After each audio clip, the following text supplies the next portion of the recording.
Ladies and gentlemen, we have a very special guest joining us today. He is a friend of the show. Very excited to have him back on. He is the number one skills coach in the world, working with Jayson Tatum, Joel Embiid, Tyrese Haliburton, Chet Holmgren. I mean, the list goes on and on and on. And now he is a best-selling author with his new book, Stop BSing Yourself. Ladies and gentlemen, Drew Hanlen. Yeah, I appreciate you having me back on. This is always fun.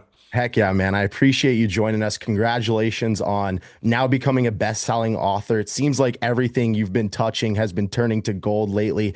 Tell us a little bit about the book. How's it been doing? Yeah, no, it's been awesome. To be honest with you, I spent a lot of time promoting and marketing the book and tried to get it out there. But my favorite part of the whole book launch process, book release process has been nowadays I'm getting emails, I'm getting DMs, I'm getting text messages and calls from, friends and family members and people that I don't know that are talking about how the book has impacted them and how different stories or different, strategies have helped them. And it's been super rewarding, super fun. I knew that when I was writing the book, I was trying to help as many people as I could, but I didn't realize how quickly it could actually impact people. And I see kids now that are waking up before school and working on their game, or I see people that are taking their diet more seriously, or it's moms and dads that are talking about doing a better job with their kids and repairing that relationship. So it's been super fun to hear about the success stories of people actually applying some of the techniques that are in the book. But that was the whole goal of the book, and so the fact that it's actually doing what I set out to do has been a really rewarding process. Yeah, definitely. That's super rewarding to see all your hard work, like we just talked about, all of the promoting that you were doing for the book to touch so many different lives. That's so huge. And we also saw that you now are releasing a new merchandise line, right, called Unseen Hours. Tell us a little bit about that. Yeah, Unseen Hours is a cool concept. So basically, years ago, I was doing an interview and somebody asked me what separates the good players from the great players. And right in the answer, I was kind of like, mumbling through and stumbling through of kind of like what really does separate the great players. Because there's some really great players that are super talented, that work extremely hard, that are super disciplined, and there's also some really good players that do all those things but aren't great. And so I was like, what really separates them? And I did. I started out and I said, it's what they do when no one's watching. It's the decisions they make, the choices they make, the things they do, the way they think, the way they handle their business. And I'm like, it's all those kind of moments in the unseen hours. And I just randomly said it. And I was like, that's what it really is. It comes down to what do you do when no one's watching that ultimately is going to determine what everyone sees and the results that you get when everyone's watching. And so, I've really lived by that kind of brand and mantra for the last decade of, putting in work behind closed doors when no one's watching so that you can get, the successes and the results that you want in packed arenas when everyone's watching. And so, we obviously a lot of people resonate with that. Kids, love it because they need to put in work to get the college scholarships or the playing time they want. NBA players need to do it so that they can win championships and get the contracts they want. And it's something that everyday people can go about too. The choices they make, what foods they eat determines the body that they have. The way they talk and handle conversations with their loved ones is going to ultimately determine the relationships they have. So, it's a really cool concept, and it's just something that I hope that people really embody. The kind of what they do when no one's watching, because it ultimately determines the life they live. Because you only work with people that truly love the game. Now, obviously, we see so many guys that are landing these huge time contracts, but sometimes not every one of them loves the game. And I read that piece that was written about you, how you've stopped working with some guys that don't truly love the game. And I like that. The unseen hours, the message that that holds. And we see those jerseys behind you. We know the big time game tonight, game 6, Knicks. Pacers. Want to talk to you a little bit about, of course, Tyrese Haliburton struggled a little bit in game 5, but he's been having a monster postseason. And I also wrote down this quote in specific that you said, my job is to push them basically to the breaking point without breaking them, then build them back up. When you look at the result of game 5 and Hallie struggling a little bit, what's been your message to him as you head into game 6? Yeah, it was funny. I was sitting there courtside game four, yelling at him to be more aggressive, put more pressure on the rim, get more downhill attacks. My quote with him is always look at the orange thing, the rim. And I know that when he is getting paint touches, he's going to make the right play. I believe he's, the best decision maker, the best passer in the NBA. And so, being more aggressive doesn't necessarily mean shooting bad shots. It just means, being more aggressive so that you can make the right play, whether that's scoring or getting your teammates open. And so, game five, I wasn't there, and I joked around. I said, "Man, if I was there, I'd have been screaming at you to be even more aggressive." I'll obviously be in the building for game six, and the Knicks made some good adjustments. They blitzed him more, which took the ball out of his hands and put it in his teammates' hands to make them the decision maker. The Knicks switched OG on to Andrew Nemhart to try to slow him down when, he's the secondary handler. He had a lot of success, such a great player and a guy that has really always played his best basketball in the playoffs. But the last couple of games, OG's obviously slowed him down a little bit. And then there's a couple tactical things that, I'm not going to say that hopefully we make the adjustments, but I thought the Knicks did a good job in game five of really being more aggressive, picking up Ty more, full court, denying him more, blitzing him more, basically making others beat him. And so hopefully, the adjustments that we're making going into tonight will help him free him up and then ultimately put him in a better position to help his teammates get easier looks, which is what they need if they want to close out the series. Yeah, and obviously none of this success from the Pacers surprises you. This hasn't surprised me all year long. I've noticed that when they finally got healthy in the second half of the season and rolling into the postseason, I'm like, okay, this is the same Pacers team that honestly gave Boston its toughest matchup of the postseason last year, and they've been a buzzsaw in this playoffs. Haliburton has been cooking. I had this stat that he is the first player in NBA history with 30 points, 15 assists, and zero turnovers in a playoff game that was a triple double. And last year, he kind of talked about how he was just excited to be there and how the mentality this year is so much more different because it's like internally, we know that we can now go get to the really the mountaintop and go get over that mountaintop. And I know that so much of NBA opinions are based off of scoring or guys doing flashy things. Do you think that Tyrese is disrespected because he doesn't necessarily score all these numbers, but he's just always setting up his teammates and really leading this high-powered offense like that? Yeah, I mean, obviously, modern day fans and social media and even the regular media nowadays, the first thing they look at is points. A lot of times they don't even look at defense. You look at some of the guys, that have high scoring totals, but their defensive liability that actually, hurts their team's chances of winning. They just kind of throw that to the side. And so, with Tyrese, the thing that I think he does is he impacts winning at a high level, and it's obvious, that the playoffs give him a chance, in a 7 game series to wear teams down and to play, his style of basketball, which is up tempo, up pace. It's really hard to do. And so I think that's why, the last 2 years, the Pacers have had a lot of success. They have a lot of really tough, hard playing guys that have bought into winning as a team.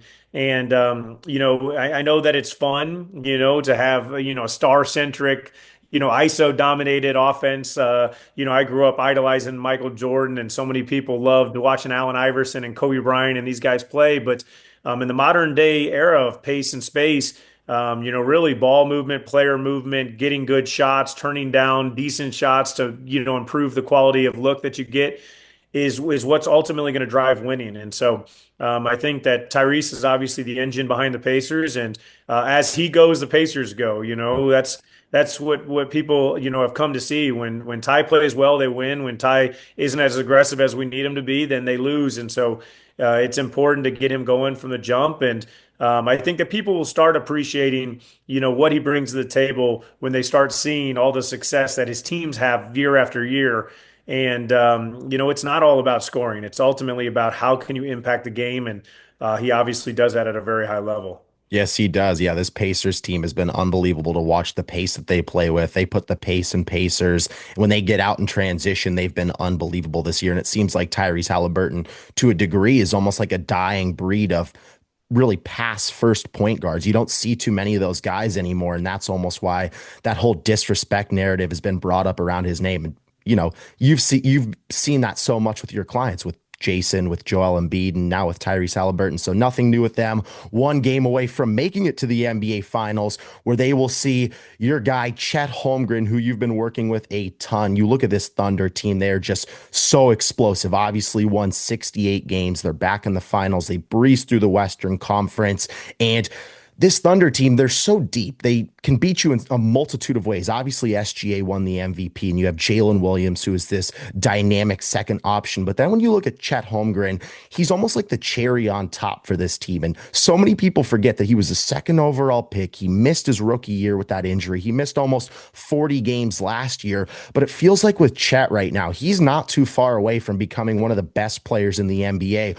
What have you seen from him so far this postseason that has just made this Thunder team so dominant? Yeah, I mean, it was funny. Somebody sent me something the other day that he's like, I think the second player ever to average over 16 points, 8 rebounds, and 2 blocks in under 30 minutes in the playoffs.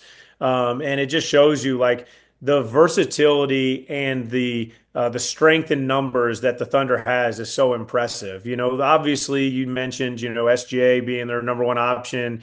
J Dub and Chet being great 2, 3 kind of, guys that can score. But you got iHeart that's been incredible, defensively. You even had the other Jay Williams come in and do a great job on Jokic defensively. Then you got the Case and Wallace, the Alex Caruso, the point of attack defenders. And then you got the Lou Dortz of the world that we didn't even mention. And we're talking about all these great players. So I think that it starts with their defense. With Chet specifically, he's just such a good shot blocker. He's a guy that can move his feet, and he's got length and size that disrupts a lot around the rim. And then you also, that allows guys to be more aggressive on the perimeter. That's one thing that I think a lot of fans don't realize. This defense is a team concept. And the better shot blockers and the better paint protectors you have, then the more aggressive you can be on the perimeter because you don't fear maybe occasionally get blown by because you have somebody to clean up the mess. And so, it's just such a well-built team, well-coached team, and you have a bunch of guys that play together. And I think the narrative of they're an AAU team was like a negative narrative going into this postseason of they're too young, they have too much fun together, they goof off in post-game interviews. But the truth is, the one thing about the AAU team that I actually liked about, the whole time is they actually like each other. They hang out off the court. They work together. They've all sacrificed individual, things that they could do. If you put Chet on one of those bottom teams, he's going to be a 25 point a game guy. He's capable of that. He's got all the talent in the world, but he's bought into winning. And, I think that that's the thing that all those guys have done is they put aside their individual agendas or egos and really said, hey, how can we collectively be the best unit possible? And that's why they've won at such a high rate and why they find themselves in the finals, 4 games away from winning a championship. Yeah, they've just been an unbelievable team. I mean, the depth that they have, the coaching that they have, it seems like they are just so well built. And we haven't even mentioned that they're the youngest team in the NBA. All those guys are so young. This group is going to be together for such a long time. When I look at Chet and I look at the guys that you've worked with, obviously Joel Embiid, how skilled he is, everything that he can do as a big man. Chet kind of in this big slash wing position, and you've also obviously worked with JT, you've worked with KD a little bit as well. How does a guy like that take another step and almost blossom even more as a scorer?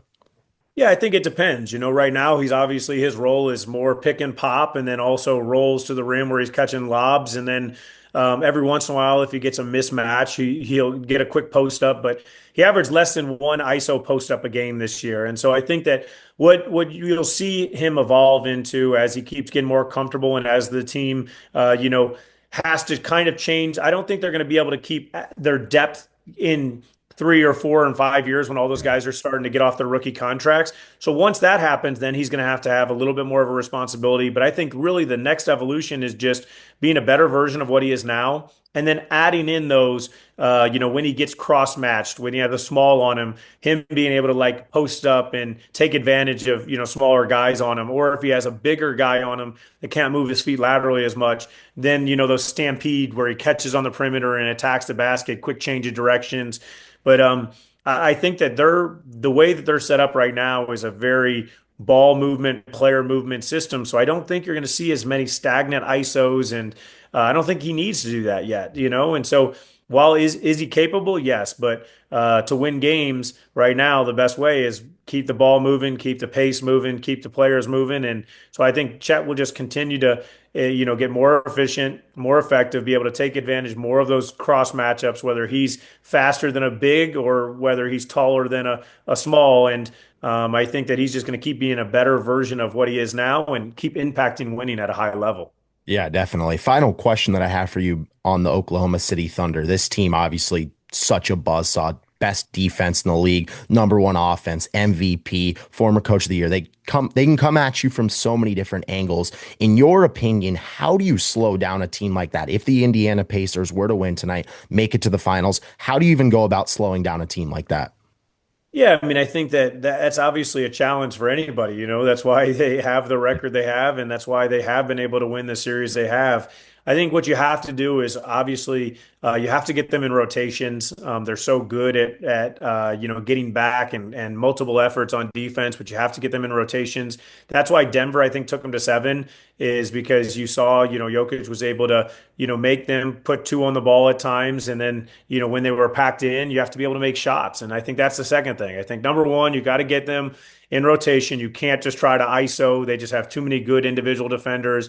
And then number two is you have to make shots. Yeah. If you don't make shots, I think that it's going to be a long night for you. And again, there's other things you have to do. You have to take care of the ball. You have to win the turnover battle, because if you let them get out and run, they go on those 8-0 spurts real quick all the time. They're so good, with their hands and applying pressure.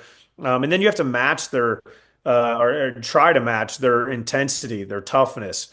I think that's something that is underappreciated these days. Not only are they really talented, and not only are they really well coached and well put together from a GM standpoint of team building, they're also tough, man. They play hard with intensity and purpose, and you can see them giving multiple efforts. They're doing the little things. They're diving on loose balls. They're deflecting balls and chasing after them. So I know that's a lot to ask for, but you have to match their toughness. You have to make shots, and then you have to somehow get them in rotations, just because they are so good at packing in the paint, being in gaps and keeping you in front, as if you try to just go straight ISO basketball. Yeah, and I know everybody's already acting like they've won the championship and how an Indiana OKC finals would be so bad for the league. I look at this as a great matchup. I cannot wait for it. You have probably the best offense in basketball against the best defense in basketball. Let's hope the Pacers can get it done tonight. Let's transition here. Let's talk about Jayson Tatum here a little bit. Just a heartbreaking injury to a guy that is obviously at the top of his game, one of the best players in the NBA, four straight all NBA teams, just got off winning that championship. It's well documented that I'm a big JT defender on the show for all the bad buzz that he gets. I'm curious from your perspective. You were at MSG the night that it happened, right? It was, yep. Will you walk us through kind of that night once everything transpired and how everything kind of evolved from the point of the injury, I guess? Yeah, I mean, obviously, I want to respect his privacy. The only thing that I would say was it was obviously a devastating moment. Somebody that spends as much time as he does on his craft, his body, eating properly, doing the proper rehabs, doing the proper lifting, watching film, putting in countless hours on the court. I mean, it's just you hate when bad things happen to good people, and I think that was just an unfortunate misstep that caused him to have a devastating injury. But, anybody that knows JT knows he's going to bounce back and respond and come back and be a great version of himself. I think the scary part about it was, there hasn't been too many people that have had, the kind of return that you would have hoped for. KD is a great example of somebody that responded, came back, and was you went right back to being the efficient, all NBA player that we've always, expected from KD. And so there is one example of it happening, and I have no doubt that Jayson will be, just like KD, he'll be very strict and purposeful with his rehab, and I have no doubt that he'll return to being a top NBA player and a guy that's competing for championships and making first team All NBAs and doing all the special things that we've got almost accustomed to him doing, which is why sometimes he does get the hate, is just because people, don't respect the greatness and kind of the winning at a high level that he's done for his entirety of his NBA career.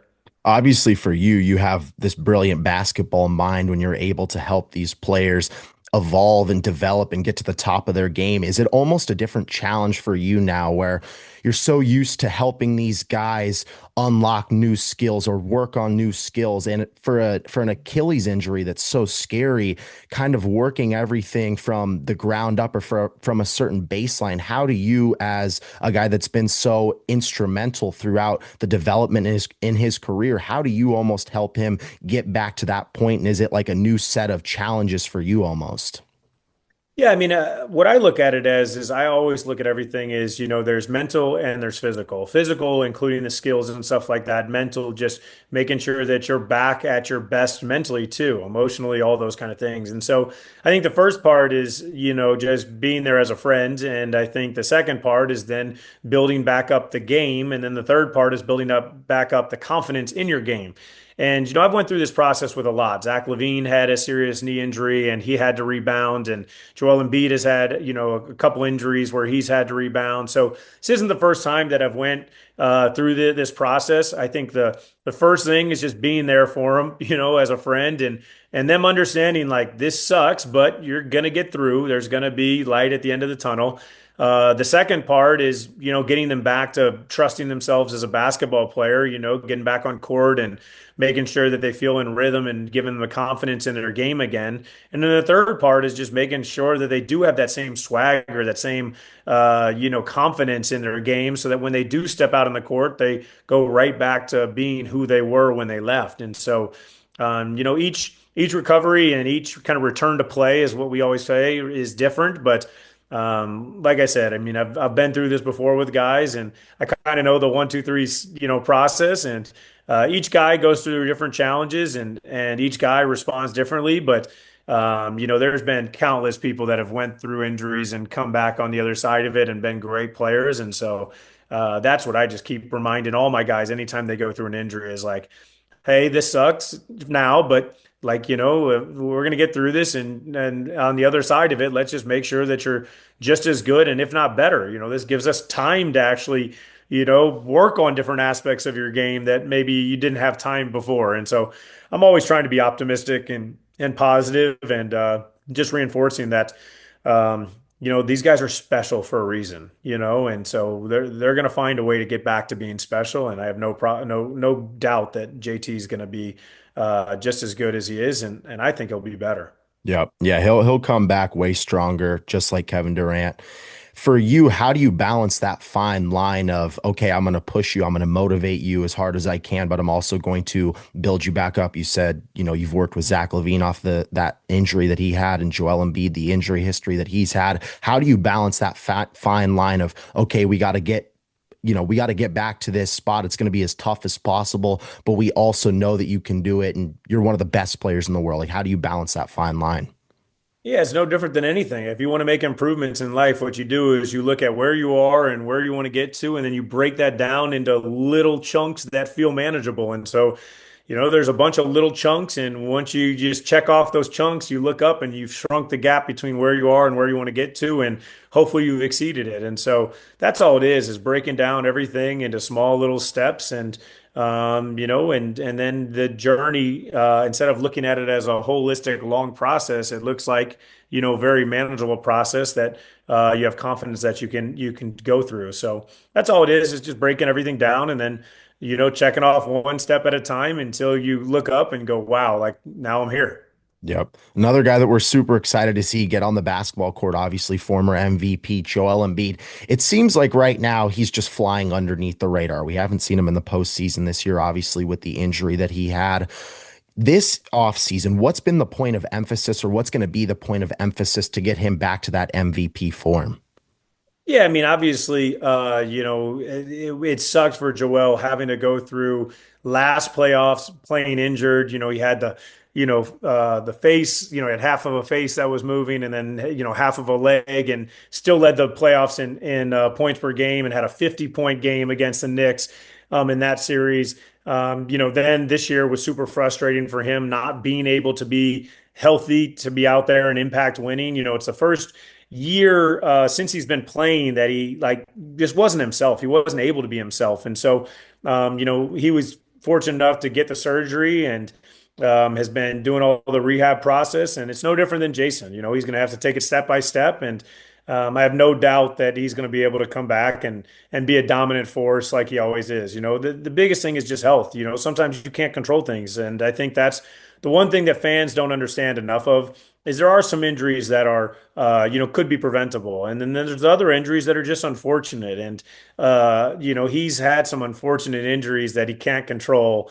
And the good thing is he always takes the right steps to get himself back on the court. And the only thing that he's always ever wanted was, a healthy chance at a postseason run. And so, hopefully, this summer and throughout the season, he'll be able to build up. And so that, next season and the years after, he can finally get those opportunities to, play at 100% in the postseason, which is what he's always wanted for his career. Yeah, yeah, I'm so fired up to see him play next year in the playoffs because I look at this Philadelphia team, man, they're loaded. Obviously, Joel Embiid when he's healthy, one of the best players in the world, MVP. You still have Tyrese Maxey, you still have Jared McCain, you still have Paul George, and now you get this third overall pick. In your opinion, how does Philadelphia put everything together next year to get over the hump if assuming that everyone is healthy? Yeah, I mean, I think that's the biggest thing is just, you got to obviously have health and you've got to be able to build that, team chemistry and work things out. It's never smooth when you get a new team and don't have that continuity. So I think it's just the growing and learning curve of just learning how, each other likes to play, how to feed off each other, that balancing the line of, when to be aggressive and when to, take a step back and making sure everybody kind of finds out what the role is and then, buys into that role. But they've got a ton of talent. I know that they underachieved last year. A lot of that was due to health. And so I think that, the number one thing for them is just getting healthy and then, finally being able to go on the court with the team that they've assembled. And, I think Daryl's done a great job of making these little trades, over the years and drafting well to get, guys around them that are better. And so I have no doubt that he'll, do another good job of, building a team that can, if they're all healthy, contend. And that's all you really want. You can't control the health all the time, but what you want to do is just put the best team possible out there to give yourself a chance. And I think they will have a chance as long as everybody remains healthy. Drew, you're doing some great stuff right now, man. Your guys are cooking. Obviously, you got one guy in the finals. Hopefully, another one can get there later. JT's going to be back. Joel Embiid is going to be back. Drew Hanlen, ladies and gentlemen, thank you so much for joining us today. Let everybody know where they can go get the book. Stop BSing yourself. Copyright laws. You're not going to get to me right now. Stop BSing yourself. You guys can go get that. Let them know where they can go check that out. Yeah, drewhanlen.com, Hanlen. Yeah, it's all over my social media and stuff like that. But like I said, it's really cool if you're a sports fan that loves to hear the behind the scenes stories. There's a ton of those in there. And then there's also a ton of self-help life advice that can actually help you kind of accomplish whatever you want using the exact same process that I use with all my players. So hopefully people take advantage of that. And hopefully I get some emails and DMs from them as well saying that they heard this, this show. And that's what, kind of got them on the book. And then once they got through it, they actually applied some of the things and implemented them in their own lives as well. Make sure you guys go check out his social medias as well. That Unseen Hours merch looks fire. So make sure you guys go check that out as well. Drew, thank you so much for joining us today, my man. Awesome. Appreciate you always. Thanks for having me on. Yes, sir.